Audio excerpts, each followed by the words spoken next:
Duas imagens, duas máquinas de guerra. Um mesmo país separado por 25 anos. O primeiro exército enfrenta o mundo inteiro por 4 anos e quase vence. O segundo conquista metade da Europa em 2 anos, mas entra em um colapso tão absoluto que o próprio país deixa de existir. A mesma nação, a mesma eficiência alemã, a mesma tradição militar. Por que o resultado foi tão diferente? À primeira vista, o Terceiro Reich era imbatível, mas na prática, a realidade era outra. Muitos acreditam que a Alemanha de 1939 era superior à Alemanha Imperial de 1914. Tecnologia de ponta, táticas modernas, a Blitzkrieg contra a guerra de trincheiras. No entanto, os números contam uma história diferente. Quando analisamos a capacidade industrial e a resistência econômica, a lógica começa a falhar. Não se trata apenas de quem ataca mais rápido, trata-se de quem sobrevive quando tudo dá errado. Antes da análise técnica, observe esta cena. Divisões Panzer avançam sobre a Polônia. Aviões Stuka mergulham com sirenes ligadas. No quadro, o que parece ser o futuro da guerra. Agora, afaste a imagem. Logo atrás dos tanques modernos nota-se algo estranho. 750 mil cavalos puxando carroças de suprimentos. Cavalos. Em 1939. Ouve-se o som dos cascos no asfalto misturado aos motores. Essa imagem revela o abismo entre o poder real e a ilusão de poder. A logística alemã ainda dependia de animais enquanto o mundo acreditava em uma mecanização total. Mas isso era apenas o começo. Para entender a queda, é preciso observar o ponto de partida. Vamos comparar o que cada Alemanha realmente possuía no exato momento em que cruzaram a fronteira. Não havia margem para erro. 1914. A Alemanha inicia a mobilização total para o conflito. Naquele instante, o país detém a segunda maior economia do planeta. Apenas os Estados Unidos possuem uma produção superior. A indústria alemã não apenas compete, ela domina o continente europeu. Por que a Alemanha acreditava na vitória rápida? A resposta estava nos números. O poder industrial era esmagador. A produção anual de aço atingia 17,6 milhões de toneladas. A Grã-Bretanha fabricava apenas 7,8 milhões. A França somava 4,6 milhões e a Rússia 4,2 milhões. Somadas, as potências rivais mal alcançavam a força alemã. À primeira vista, uma nação europeia comum, mas na prática, uma usina tecnológica sem precedentes. A Alemanha lidera o setor químico global. Das fábricas saem corantes avançados, medicamentos complexos e fertilizantes em massa. O mercado internacional depende dessa engenharia. Quem busca máquinas de precisão, instrumentos ópticos ou equipamentos elétricos de ponta, compra da Alemanha. O selo Made in Germany vira sinônimo de superioridade técnica. A estrutura financeira sustenta o esforço. A moeda tem lastro direto em ouro. A dívida do governo permanece sob controle. Os bancos operam com estabilidade absoluta. O país não depende de terceiros para energia, sendo autossuficiente em carvão. Nas fazendas, a produção de alimentos supre quase toda a demanda interna. O exército é o espelho desse poder econômico. Em tempos de paz, o efetivo é de 800 mil homens, mas o planejamento é cirúrgico. A estrutura militar alemã precisa de apenas 12 dias para saltar de 800 mil para 3 milhões e 500 mil soldados. A mobilização total coloca 3 milhões e 800 mil combatentes em campo. Nota-se no mapa, a rede ferroviária é a mais sofisticada da Europa. Os trilhos foram instalados com um objetivo único: deslocar exércitos inteiros para qualquer fronteira em poucos dias. A artilharia é pesada e precisa. A logística segue um método rigoroso. Não há espaço para improviso. Os aliados reforçam o tabuleiro. A Áustria-Hungria soma 50 milhões de pessoas ao bloco. A capacidade industrial austríaca é limitada se comparada à alemã. Grande parte do território ainda é agrário. A indústria pesada se concentra apenas na Boêmia e em setores da Hungria. No entanto, o Império mantém o status de grande potência com militares capacitados. O Império Otomano fecha o cerco. Ele garante alcance geográfico estratégico e acesso a recursos naturais vitais. Os eventos aceleraram. O mecanismo da guerra foi acionado e nada poderia pará-lo. Assim, a máquina alemã se preparou para o confronto. 1º de setembro de 1939, a Alemanha invade a Polônia. Em Londres, multidões cercam as bancas e leem as manchetes com incredulidade. Em Nova York, o movimento na Times Square para. Todos olham fixos para os telões e cinejornais. O mundo testemunha uma tática desconhecida. Blitzkrieg, Guerra Relâmpago, 5 semanas. Esse foi o tempo necessário para a Polônia desaparecer do mapa. Para quem observa de fora, o exército alemão parece invencível, mas as câmeras escondem uma realidade brutal. A Alemanha está ficando sem tempo. O colapso não é uma questão de anos, mas de meses. A economia nazista opera sob um sistema de cartões de crédito disfarçados. As notas MIFO. Quem acompanhou o vídeo anterior conhece o mecanismo desse golpe financeiro. Se você não viu, assista agora. Ele explica como Berlim escondeu 12 bilhões de Reichsmarks em dívidas fora dos balanços oficiais. Em 1938, a situação atinge o limite. Existem 12 bilhões de Reichsmarks em notas MIFO circulando. Em comparação, os títulos públicos padrão somam 19 bilhões. O problema é matemático. Essas dívidas ocultas estão prestes a vencer. O governo alemão não possui reservas para o pagamento, mas o dinheiro não é o único obstáculo. No quadro, observa-se o general Georg Thomas. Ele é o chefe do escritório de armas do exército.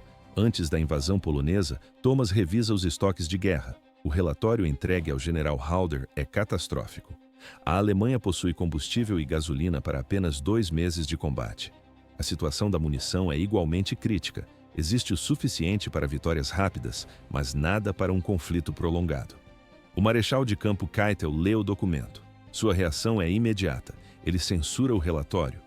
Keitel ordena que Thomas nunca mais toque no assunto.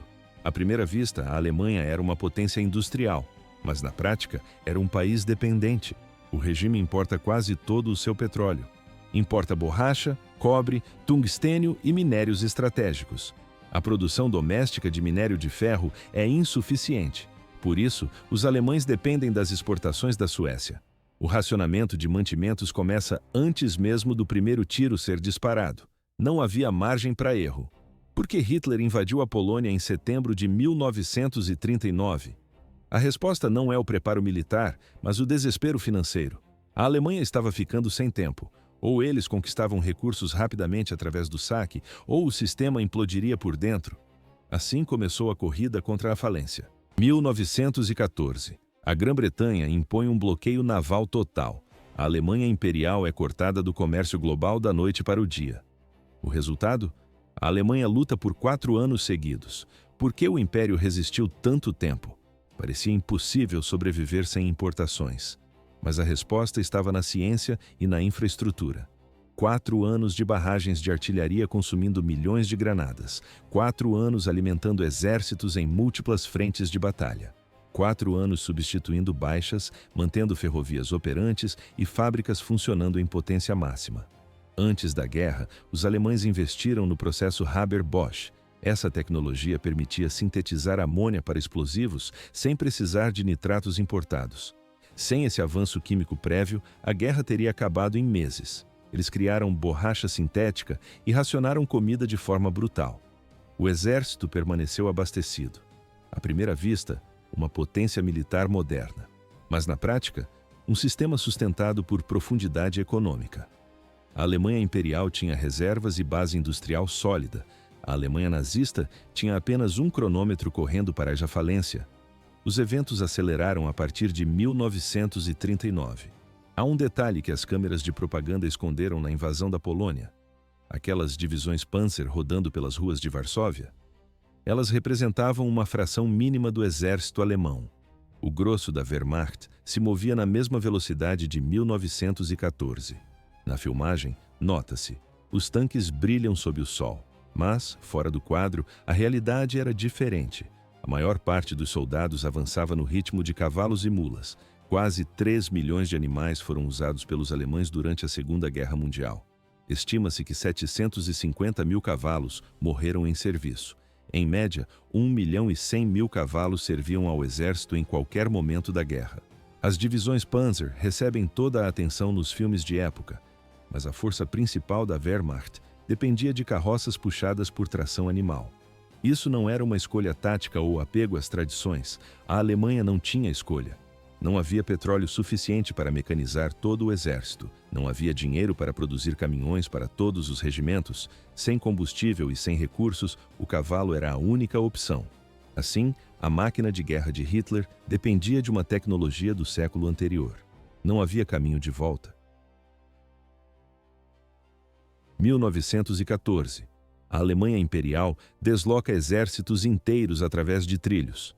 O país possui uma das redes ferroviárias mais extensas do planeta. Tudo é fabricado internamente. Locomotivas, vagões e bitolas são projetados para uma única função: a mobilização militar imediata. O sistema é rápido, eficiente e autossustentável. Por que a Alemanha de Hitler não seguiu o mesmo caminho? Em 1939, os nazistas ainda dependem de tração animal.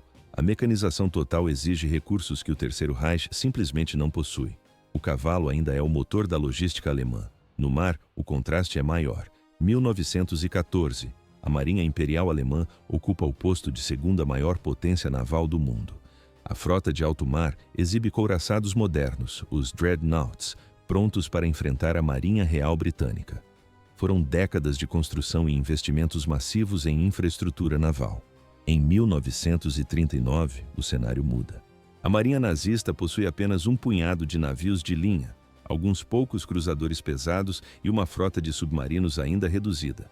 No quadro visual, o almirante Raeder gesticula nervosamente diante de mapas. Ele avisa Hitler repetidamente sobre o perigo. A Alemanha não tem condições de enfrentar a Grã-Bretanha no mar.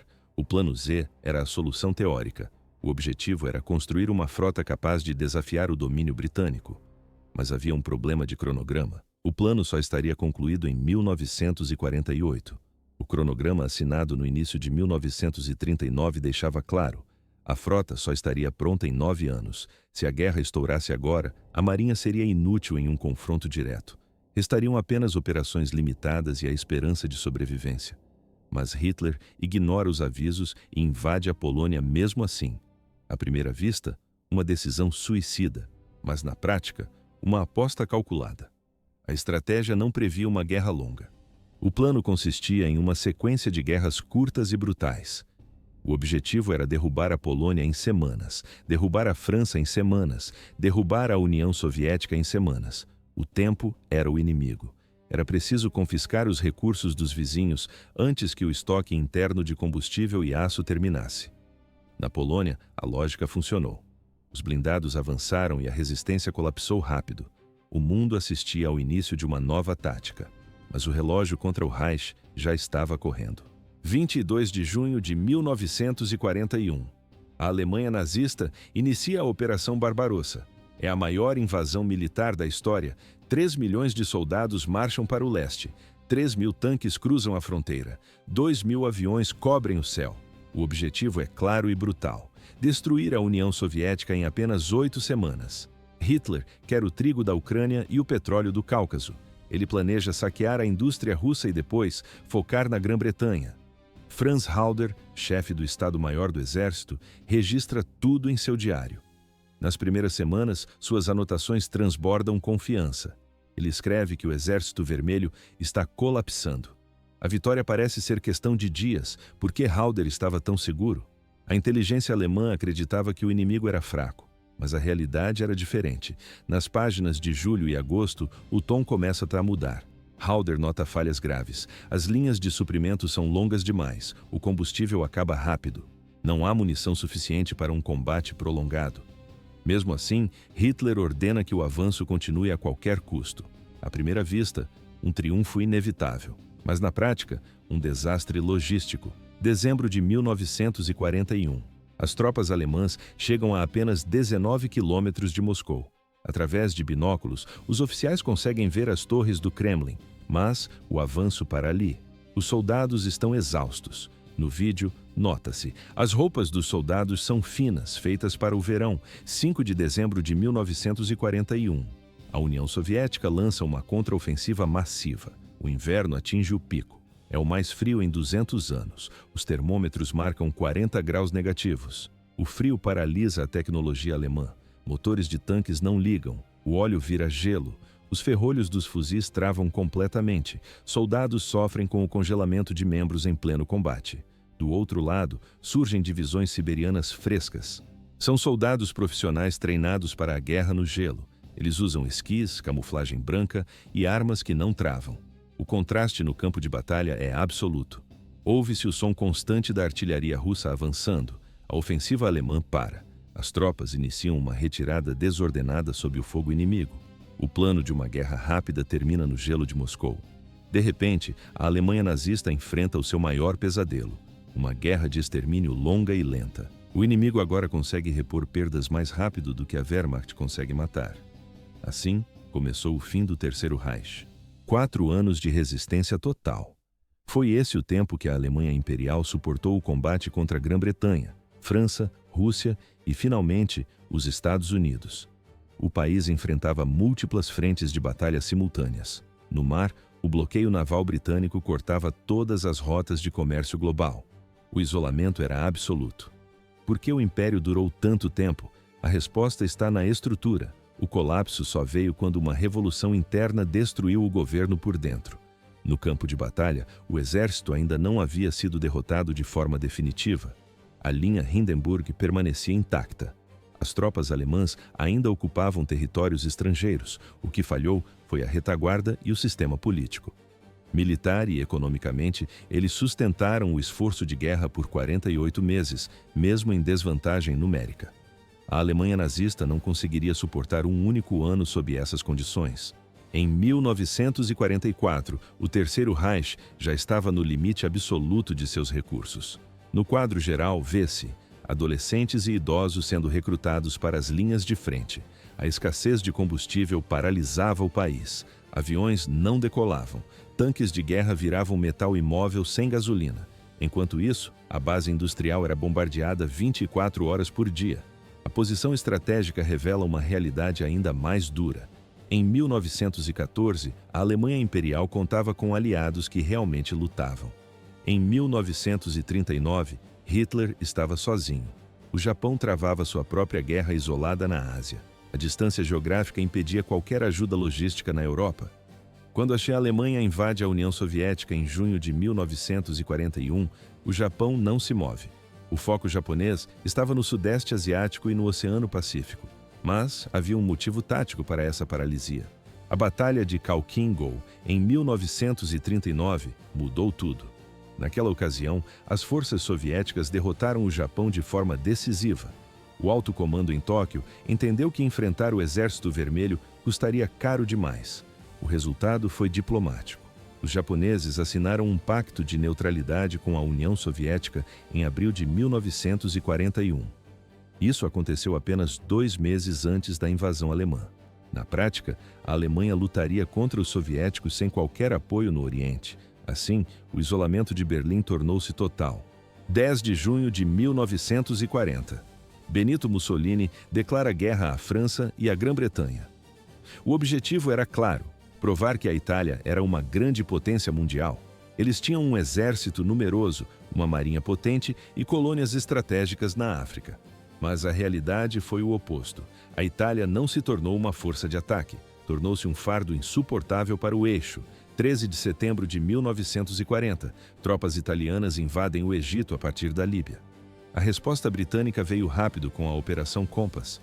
O resultado foi um massacre logístico. O 10º Exército Italiano foi aniquilado. Divisões inteiras levantaram bandeira branca sem lutar. Em apenas 2 meses, 130 mil soldados italianos foram capturados. Foi uma das vitórias mais desproporcionais da história militar. No vídeo da época, observa-se colunas quilométricas de prisioneiros marchando pelo deserto. A Itália estava à beira do colapso total no norte da África. Por que Hitler interveio? Ele não podia permitir a queda do aliado no Mediterrâneo.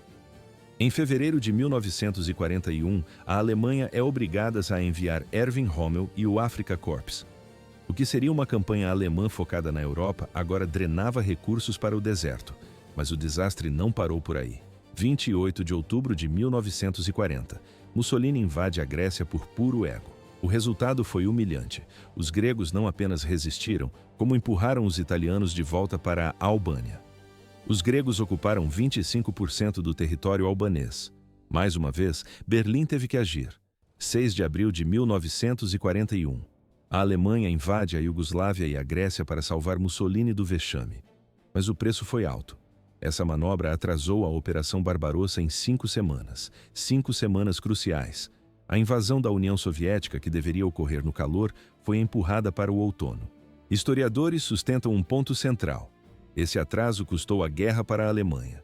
Essas 5 semanas significaram que os tanques alemães chegaram aos portões de Moscou em dezembro e não no início de novembro. No quadro, a neve cobrindo os motores congelados. O inverno russo atingiu as tropas com força total no momento crítico. O consumo de recursos foi astronômico. A logística alemã foi esticada ao limite. Hitler lançou 29 divisões nos Balcãs. Isso incluiu 6 das suas 19 divisões blindadas. Foram 1.200 tanques desviados de um total de 3.200. Máquinas que seriam decisivas na frente russa estavam presas em montanhas gregas. A conta não fechava. Em todos os cenários onde a Itália lutava, a Alemanha precisava enviar tropas para o resgate. A Itália não era um apoio, era um dreno de combustível, homens e munição. A comparação com a Primeira Guerra Mundial é direta. O Império Austro-Húngaro tinha falhas, mas manteve frentes ativas por 4 anos contra a Rússia, Itália e Sérvia. Os otomanos prenderam divisões britânicas e russas no Cáucaso e no Oriente Médio. Já os aliados da Alemanha nazista ou eram inúteis ou pioravam a situação. Para enfrentar a União Soviética, a Grã-Bretanha e os Estados Unidos, era necessário aliados que soubessem lutar. Hitler não os tinha. O peso da derrota começou a ser moldado pela incompetência de Roma. Não havia mais margem para erro. 1945. A Alemanha está em ruínas. A economia baseada em recursos saqueados colapsou totalmente. Os aliados desapareceram ou se tornaram um fardo. Por que o Império de 1918 resistiu tanto e o regime de 1945 desapareceu por completo? À primeira vista, eram a mesma nação. Mas na prática, as fundações eram opostas. A Alemanha Imperial de 1914 foi projetada para a resistência. O sistema industrial conseguia fabricar granadas, alimentar divisões e repor perdas humanas por anos a fio. Quando o bloqueio naval britânico isolou o país, eles não pararam. Os cientistas sintetizaram amônia para explosivos, criaram borracha sintética, racionaram comida de forma brutal. O resultado: 4 anos de guerra total contra as maiores potências do mundo. Já a Alemanha nazista de 1939 foi construída para a velocidade. O planejamento previa de 6 a 8 semanas de combate intenso. No máximo 3 meses. Depois disso, o sistema precisava de pilhagem para não quebrar. A Polônia caiu.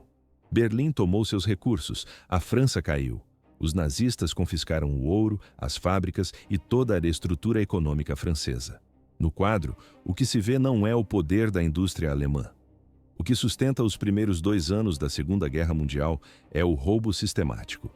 Em junho de 1941, a invasão da União Soviética foi uma aposta desesperada. Eles precisavam de uma vitória relâmpago porque não tinham fôlego para uma campanha longa. A aposta falhou. Em 1945, o contraste entre os 2 períodos tornou-se absoluto. A Alemanha de 1918 estava exausta, mas ainda funcionava. O exército permanecia intacto no campo de batalha. As fábricas operavam. O colapso foi político, não militar. Na Alemanha de 1945, o fracasso foi sistêmico. As forças armadas foram aniquiladas. As cidades viraram escombros. A economia deixou de existir. O próprio Estado deixou de ser uma entidade. Mas qual delas era realmente a mais forte?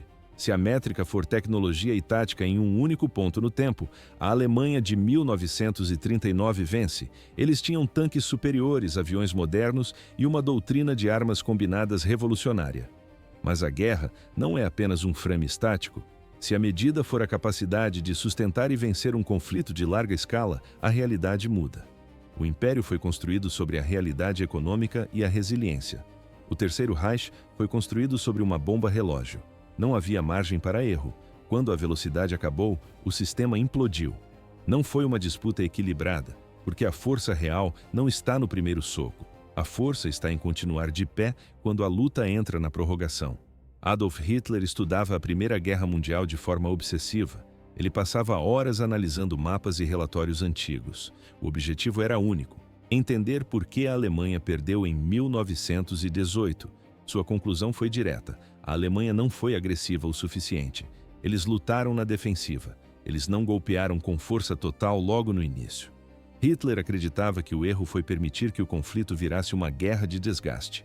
Por isso, ele construiu uma máquina militar projetada exclusivamente para guerras relâmpago, vitórias rápidas, esmagar o inimigo antes da mobilização total, confiscar recursos antes que os seus próprios acabassem. A estratégia funcionou no início, funcionou contra a Polônia, funcionou contra a França, funcionou até mesmo nos primeiros meses contra a União Soviética. Mas no momento em que a Alemanha enfrentou um inimigo que se recusou a colapsar rápido, o sistema inteiro desmoronou. Não se ganha uma guerra longa com uma economia de guerra curta. No quadro visual, observa-se: as fábricas alemãs não tinham matéria-prima suficiente para o longo prazo. É impossível sustentar um conflito global quando a base industrial depende de gastos deficitários e recursos roubados de vizinhos. Ouvia-se o som das máquinas parando por falta de combustível. Você não substitui perdas quando não tem o aço ou o petróleo para construir novos tanques. Guerras são vencidas por economias, não apenas por soldados, pela capacidade de produção em massa, não apenas por táticas brilhantes no campo de batalha. A vitória pertence a quem consegue absorver o castigo e continuar lutando, não a quem apenas desfere o primeiro golpe devastador. O Império Alemão de 1914 entendia esse conceito. A Alemanha nazista esqueceu. Essa diferença explica o resultado final. Uma Alemanha durou 4 anos contra o mundo inteiro. A outra colapsou totalmente em 6.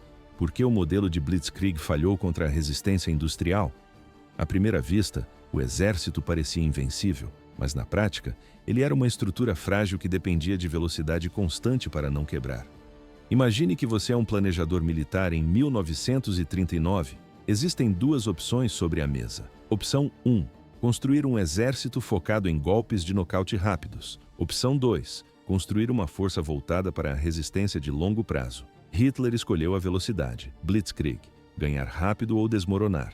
Os aliados escolheram a resistência, construir lentamente, absorver as perdas e durar mais que o inimigo.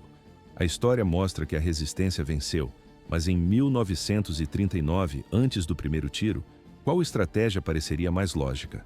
A aposta arriscada na velocidade ou a moenda lenta do desgaste? Escreva sua escolha nos comentários. Essa pergunta não é apenas sobre o passado. É sobre como nações se preparam para o conflito quando não sabem que tipo de guerra está por vir. Se este relato mudou sua visão sobre o poder militar real, clique no botão de curtir. Inscreva-se para mais análises sobre estratégia, economia e guerra. Entender como o poder realmente funciona é o que importa agora.